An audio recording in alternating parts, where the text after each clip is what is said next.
Well, hello again. I hope that you enjoyed our first version of our new cooking series about the distant kitchen. So today we're going to make one of my daughter's favorite dishes from when she was younger, chicken nuggets. So it's based off of McDonald's chicken McNuggets, but it's not fully deep fried, so it's healthier.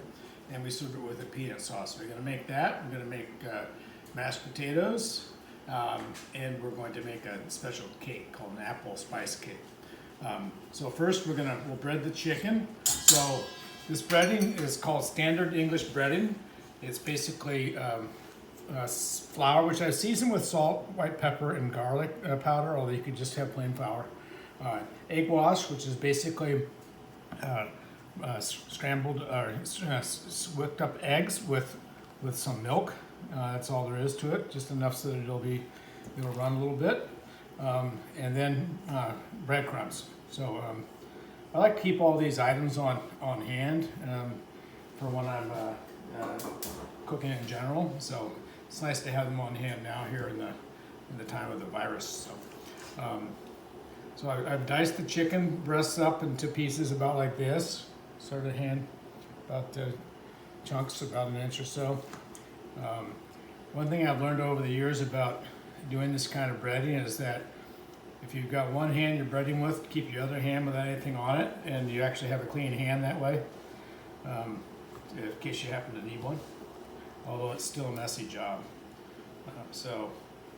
Flour, and the egg wash, and then the breadcrumbs. And so this process, I have no idea if it's called this anywhere else, but what I call it is par frying. So it's not exactly frying in the sense that it's deep fried, right? Like it's not a deep fryer where we cook it all the way done in that oil. What we're going to do is we're going to cook it in the oil just enough, more oil than a saute, but sort of deep oil, but just enough to get a nice little crisp on. Then we're going to throw it in the oven and then have the oven finished up. So you get the best of both worlds. You get the crispiness on the outside without the excess saturated fat, which none of us need, especially when you get to the ripe old age of 63 like I am. You definitely don't need that kind of saturated fat. So a little bit's okay. So we're going to check our oil here a little bit. Still get a little hot. I'll keep mixing this up. So then we'll get these so that they're pretty nicely breaded.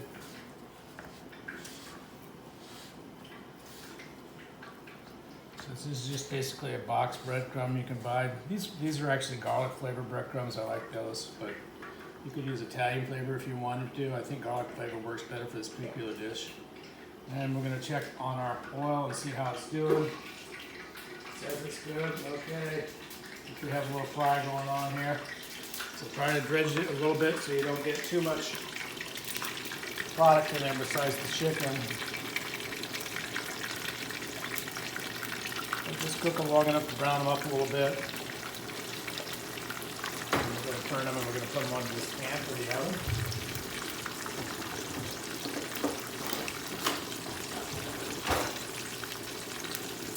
Got my clean hand here that I can use for turning. So these need to cook a little bit longer, I can tell.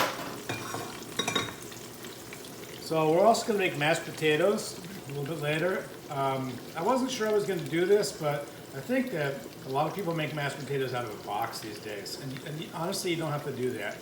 So we're going to talk about how to do that without going to the box. We're going to do fresh potatoes. So I've already peeled them, and I'm boiling them right here. So get a little boil on, make them so that they're nice and soft. And we'll mash them, and then we're going to mix them up with butter and a little garlic. And a little milk probably. So I think we can turn this now. Get a little bit of color on that.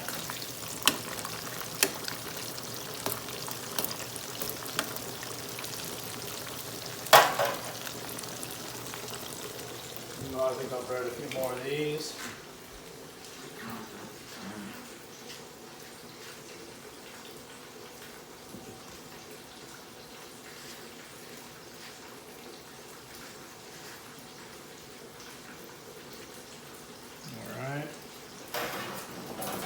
these out. So we're not cooking these all the way. We're just trying to get a little color on them, right? Just a little crisp, a little color. So we'll fill this tray up, and then we'll throw it in the oven, in a moderate oven, about 350 degrees, and let it cook up a little bit more. Get some more of these guys down. Put more in now that I feel like my oil is a little bit hotter. We can probably go with a few extras.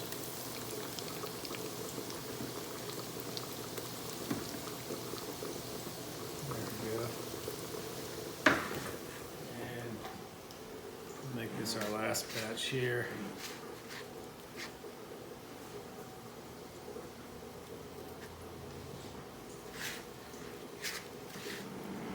Okay. Meanwhile, we'll get a little start on this on the sauce. We're gonna be making a peanut sauce. So first we're gonna steep some crushed garlic and some minced ginger into basically some water. You can use white wine also, but water, I think this one will be okay.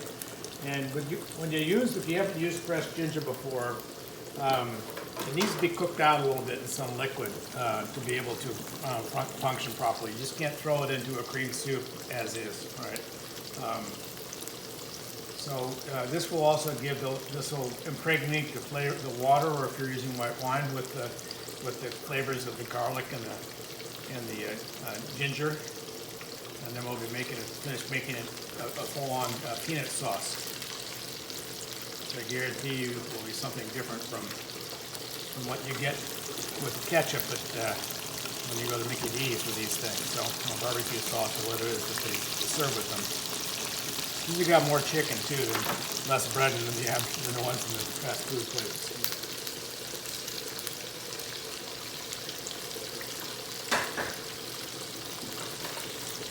I'm gonna wash my hands real quick, and I think we'll leave it at that for that project.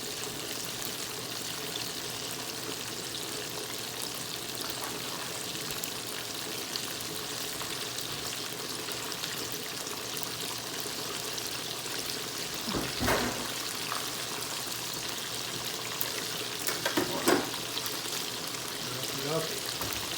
So let's get these guys now being browned up. Put these into the oven.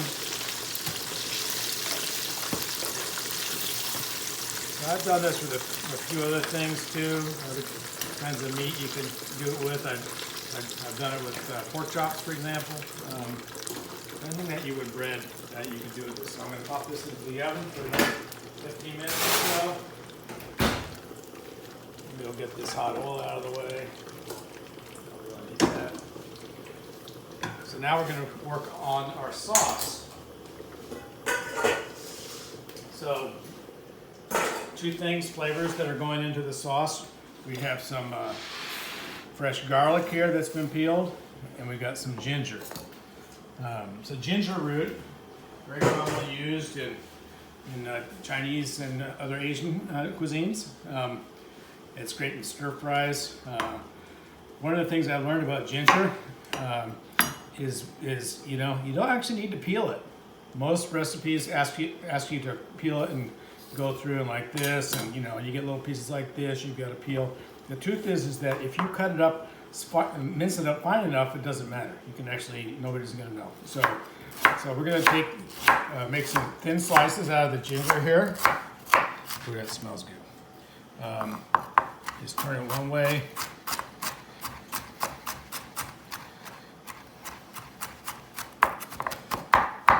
So this sauce is going to have a very Chinese or Asian, maybe Thai even flavor to it.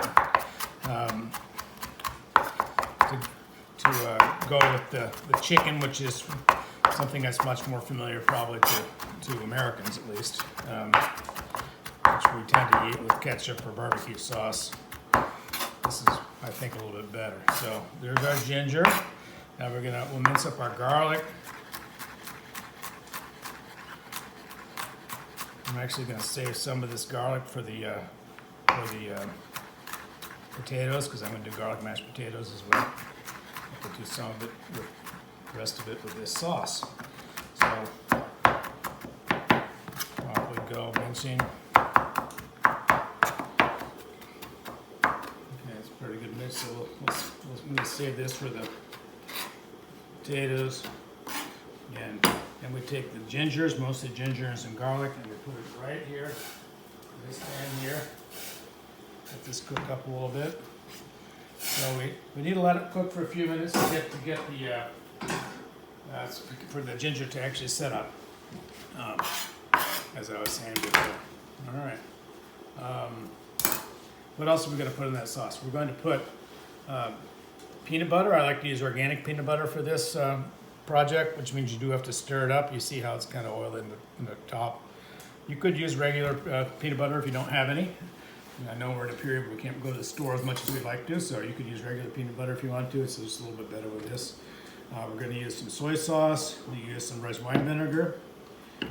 And we're going to use some sesame oil, which you don't need very much of. Sesame oil is kind of a powerful thing. All right, so that's cooking there.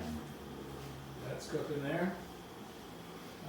And then we're also going to make some green beans. So if you want to, we're steaming up a bunch of green beans here. And I suspect that you all have a way of making your own green beans, but I like to steam them in this is a little hot, steam them in over water like this until they're all dente. So that'll be our vegetable. Okay, so we're going to stir up our peanut butter. Ideally this should cook a little bit longer, but I think we'll be okay. Stir up peanut butter, put it right in there. So you just feel out the amounts that you like. When I cook, I don't tend to be very specific about amounts. When I bake, I do. I need to be, but when I cook, I don't. So we'll get this stirred up a little bit. Peanut butter is kind of a natural thickening agent. So I'm going to actually add a little bit of water back into it. And then I think we'll let it simmer for a while.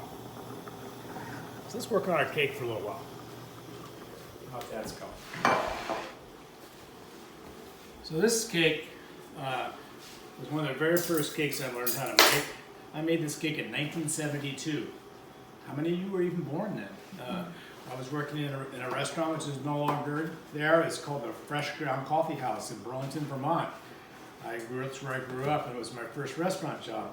And this was an apple spice cake, and the story about this cake is that they made it first and didn't know what to call it, and they served it to somebody and they said, "That's incredible." And so it become known as Apple Incredible Cake. For many years, the restaurant's no longer open, so I feel like it's okay for me to share the recipe with you. It's very simple, and it doesn't take all that long for me to make. So we start with some sugar. 2 cups of sugar. So as we are doing this cooking, we are in a period where we're locked down and not able to get outside very much. It's not a good time to go on a diet, Let's have some fun. So 2 cups of sugar, and we're going 1.5 cups of oil.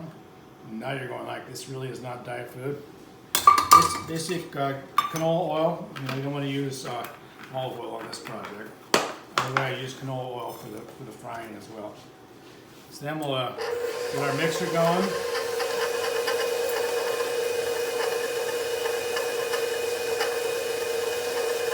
And this needs also a teaspoon of vanilla. So I'll measure very carefully here. The vanilla. Meanwhile, we can work on our apples here. So it is called Apple Incredible Cake because it's got chunks of apples inside it. Okay? So we're cutting these up, cut them in half, and then to be able to get the core out, just go a quarter in the side there, in the corner, right? Just get the core that way. You don't have to use an apple core. Yes, we'll do this with all 4 of them, the 4 apples. Compost.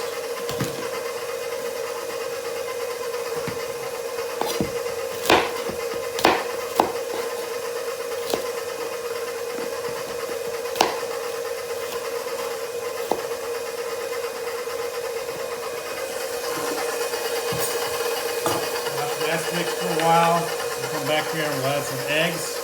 So this takes 4 eggs. 1, 2, 3,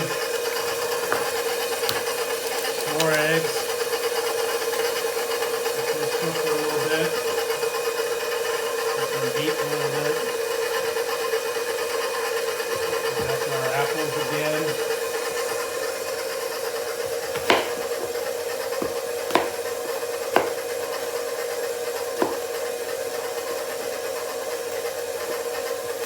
So we're going to want these apples to be in fairly big chunks in the end. Bigger than you might think for a lot of other projects that we've done before.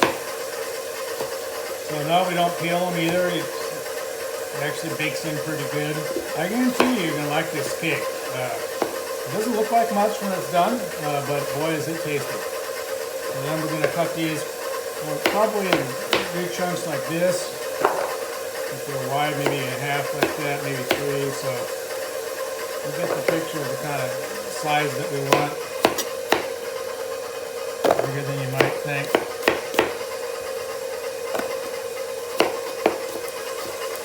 So apples are one of the only things that grow in Vermont, so this was the perfect cake for us to be serving in the restaurant there.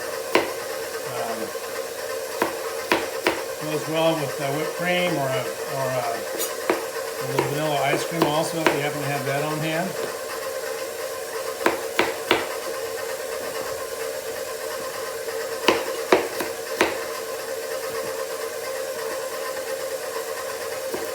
So we're getting to the point where the eggs, we're going to go back to the eggs now because we're going to get them beaten up a little bit.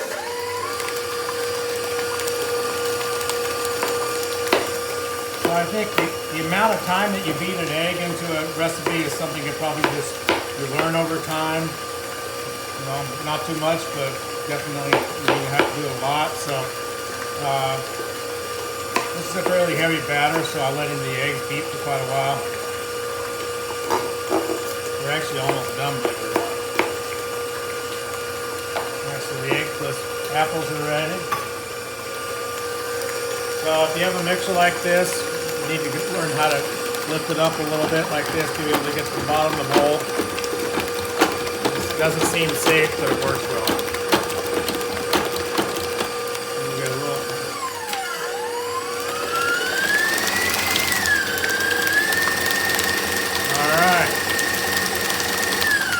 Well beaten. All right, so then we go with our dry ingredients here.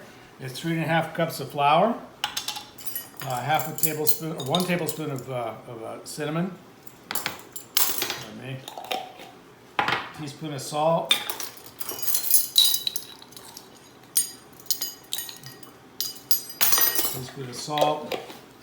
and we need some baking powder. We need a half a tablespoon of baking powder.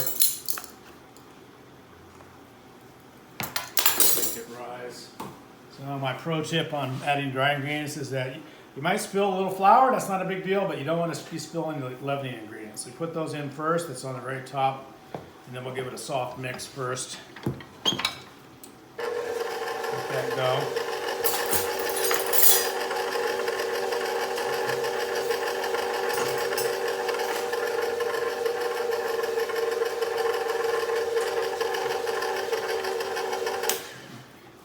Some more.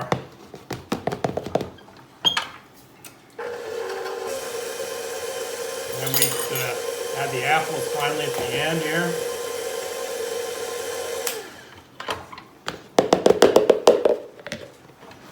And the last batch of flour.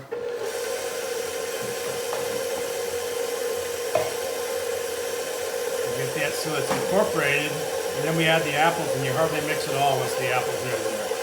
You can do this with a hand mixer also. I don't know if I do it by hand, it's going to be a little more difficult. So we're just going to add the apples a little bit. Don't beat them up too bad. And voila, that's done. And then we got our. So I like to make them in a bunt pan like this. You can make it in a regular kind of pan if you don't have one. I've actually even made little muffins out of them before. Pretty versatile what you want to do with it, but be able to put it in a bunt pan that's been oiled. Here's, if you happen to have a mix like this, here's a pro tip. You can actually just stands up like that nicely when you're ready to get rid of it. So then let's put the batter in here.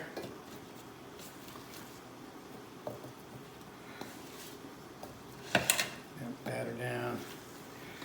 Very, very thick batter. All right. And then we're going to put it into a 350-degree oven, and it takes about 60 to 70 minutes. Tell you the honest truth, it usually takes 70 minutes for me. And the way you know is you put a knife in there, and if it comes out clear, then or clean, then it's done. If there's still a little bit of batter on it, then it's a little al dente. It's not quite done. So that's that. So this is going to go straight into the oven. Off we go. All right. Now let's finish up our sauce here. It's our peanut sauce. So I'm going to do something that seems unusual. I'm going to thin it out, and then I'm going to thicken it up. I have a reason for that. So we're going to make this, and then we're going to thicken it up. We're going to thicken it up with cornstarch, because cornstarch is that's a good way to keep it creamy and have it hold its viscosity, its texture. Right? So I've got some cornstarch down here. Okay. All right. So here's the funny thing about cornstarch. If you've never used cornstarch, it's pretty weird stuff. You need to dissolve it in cold water before you use it. But it's a marvelous thickening agent. You can use it in certain kinds of soups also. And you can do it to order to see how much of it you might need, but you need to be able to make a little slurry out of it, as we say, before it's used. And it doesn't operate until you're putting it into something that's actually boiling. So you see how this pot here, this stuff is boiling now. All right. So we'll put a little bit in there. It starts to thicken up. I don't need very much of it because it actually is thickening up pretty good. All right. So now I'm going to season it. Again, it's to taste however you like it, right? Soy sauce, probably I don't know, probably putting a tablespoon in there at the most. Soy sauce. Balance it with a little bit of vinegar, I like. And then just not a lot of sesame oil, just a few drizzles because it's kind of powerful stuff. It's a little thick still.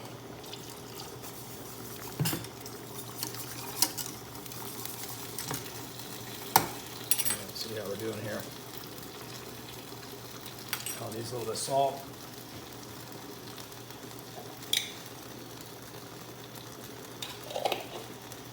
And I would say, a little bit of black pepper.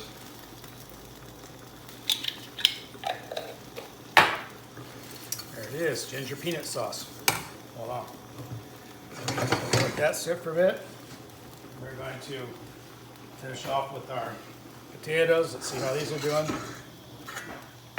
Hopefully we've timed this right. See if they've got they got a nice little softness to them. They break apart when they hit with a fork. So that's good. So now we need to get some butter.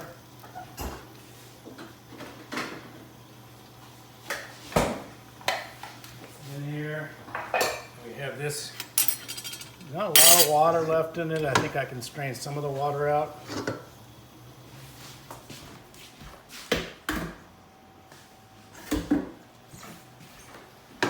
And we'll mash, potato masher. Again, if you've only made potatoes from a box, you probably haven't seen one of these.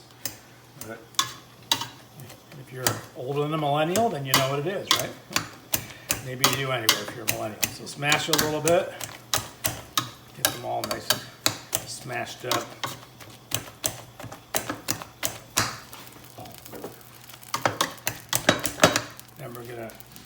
of butter.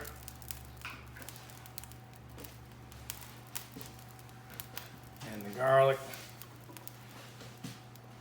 And some salt.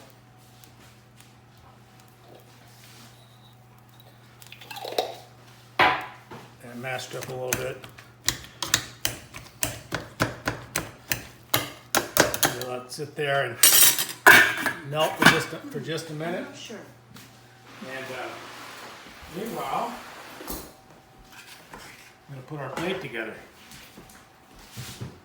Another plate.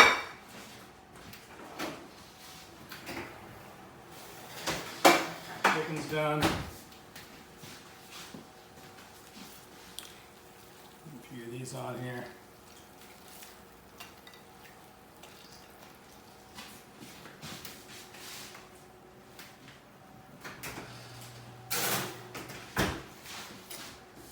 Back to the mashed potatoes, because the butter is now melted.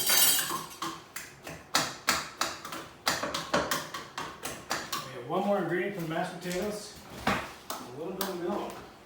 Not much, just make it kind of creamy. A little bit of milk, not that much. Mash it in.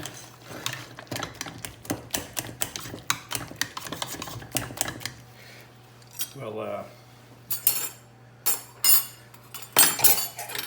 get some on the plate here. A little garlic mashed potato action there. Get some green beans on here.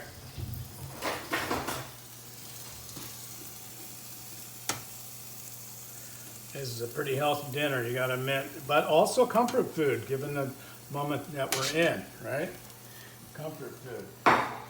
Then we'll a little bit of sauce.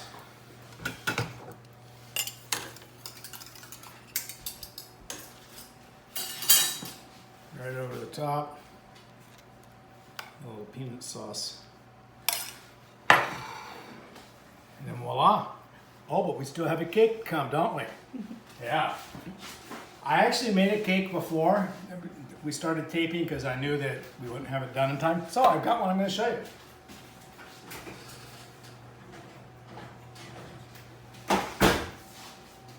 Here's our cake. See, it doesn't look like much, but it is delish. So we're going to take it, we're going to, hopefully this will work. Wow, voila. So there it is. There's apple and cake. We'll cut a little piece off here. We can see what that looks like. Still nice and warm. All right, put it right. All right, dessert with dinner. Apple incredible cake. And there you have it. Look forward to seeing you in our next episode. And everybody stay safe, keep your hands washed, and eat well. See you later.